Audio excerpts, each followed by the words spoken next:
May this message be God's message. And no doubt it will be, because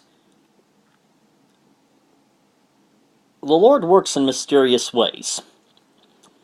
When I select scripture to do for this video ministry, usually I pick it from one of my 3 daily readings. One is my Read the Bible in 1 year plan, where I take something from that section.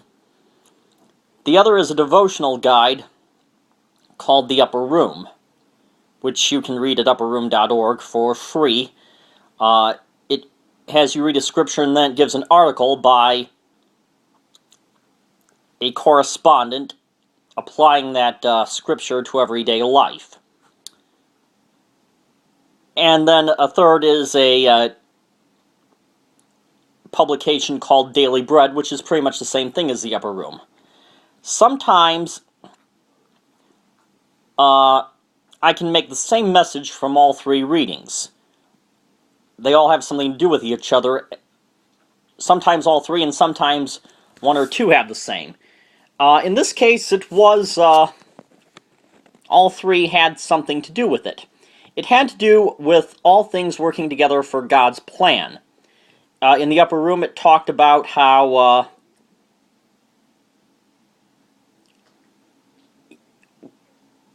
anything that happens to you, though it may seem bad, is part of God's greater plan for you.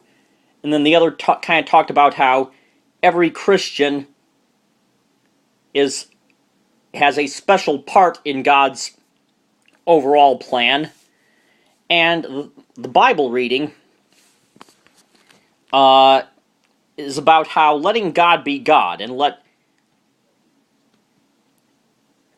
let things happen according to His will, not helping Him. I'm going to read from chapter 16 of the book of Genesis.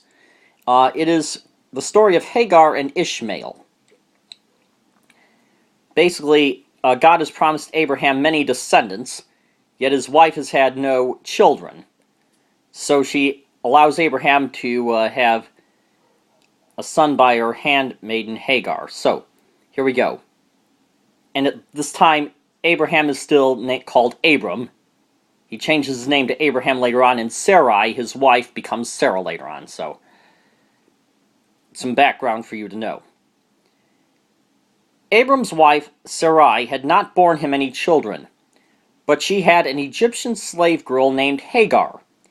And so she said to Abram, "The Lord has kept me from having children. Why don't you sleep with my slave girl? Perhaps she can have a child for me." Abram agreed with what Sarai said, so she gave Hagar to him to be his concubine. A concubine was basically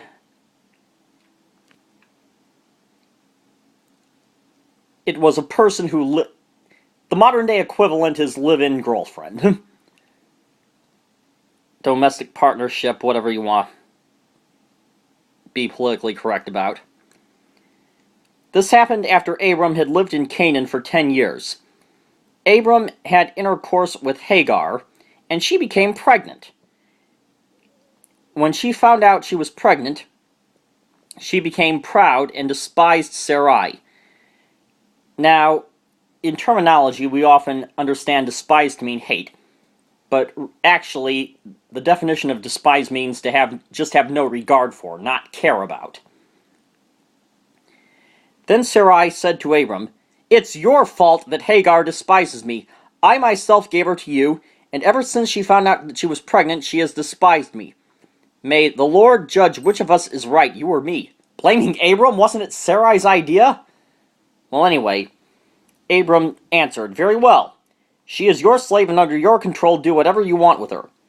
Then Sarai treated Hagar so cruelly that she ran away. The angel of the Lord met Hagar at a spring in the desert on the road to Shur, and said, "Hagar, slave of Sarai, where have you come from, and where are you going?"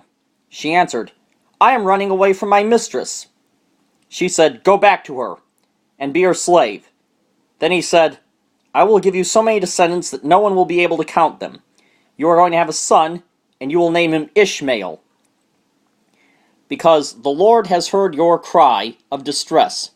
But your son will live like a wild donkey. He will be against everyone, and everyone will be against him. He will live apart from all his relatives. Hagar asked herself, have I really seen God and lived to tell about it? So she called the Lord who had spoken to her, a God who sees. That is why the people call the well between Kadesh and Bered, the well of the living one who sees me. Hagar bore Abram a son, and he named him Ishmael. Abram was 86 years old at the time. Okay. God has promised Abram children, and that his descendants would become a great nation, or many nations. But Sarai, his wife, and he were getting old and weren't having any children. So, rather than be patient and wait for God's timing, he decides to help God. Well, just because something's God's will doesn't necessarily mean it's your job to make it happen. You just do what you have to do, and things happen in God's own timing, his perfect timing. What happens here when Abram and Sarai decide to help God? Well, we have a problem. Sarai and Hagar aren't getting along, and there's family feuding going on. So, that's what they get for not trusting in God well enough. Whatever happens to us, or whatever doesn't happen to us, we have to trust that it is all part of a greater plan, and each of us has a special place in God's plan. And if we don't want to suffer consequences, we just need to cooperate. We need to do as God wills,